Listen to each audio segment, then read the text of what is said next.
What's up, everyone? Welcome to the Power Play with CJ Prospect Profile. So I want to focus in on Alexis Pepin of the Gatineau Olympique, formerly the Charlottetown Islanders and Prince Edward Island Rocket. Was the number 2 overall pick in the 2012 Q draft. So he's been on the stage for a minute. His weight is, I've seen it listed at 218 and seen it listed at 238. He's 6'2". He's big. 240 sounds really heavy for a hockey player. But it's probably halfway in between. I call it 230. But I mean, obviously, I don't have the kid in a scale in front of me, so that's kind of tough.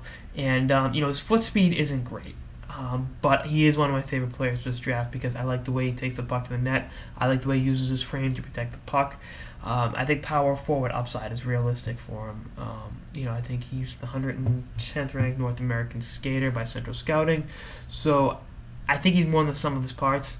He had a combined 34 points in. No, I gotta do math now, damn it. In 60 games between Charlottetown and Gatineau this year, and proved his plus minus when he went over from Charlottetown to Gatineau, and 5 points through 7 Q playoff games. I like his all-around game. I think there's a lot to work with there. He's been an effective offensive player at other stops before. And, I think if he can kind of just control the weight. You see, here's the thing. I'm not telling the kids to lose, a ton of weight and be skinny and be able to be pushed around by defensemen. But I think it's like an X and a Y graph, where you draw the line between losing weight and gaining foot speed versus being underweight, being able to be pushed around, and then losing your ability to protect the puck. Which I think his ability to use his frame to protect the puck, work the boards, work the corners is the bread and butter of the game. Where you draw that line.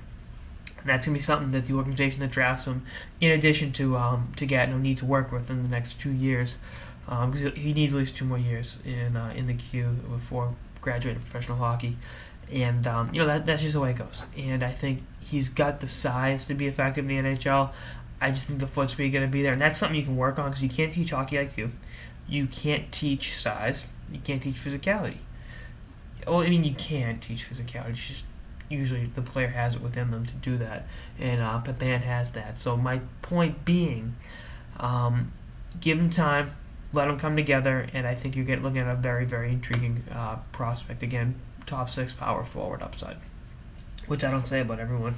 He's listed between 6'2" and 6'3", so he's got the height. The weight is kind of, I can't see a hockey player weighing 240 and being effective just because of the speed of the game.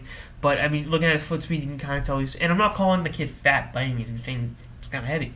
That's kind of what makes him effective. So, again, finding that happy medium there is going to be the key to making him a efficient and effective professional hockey player.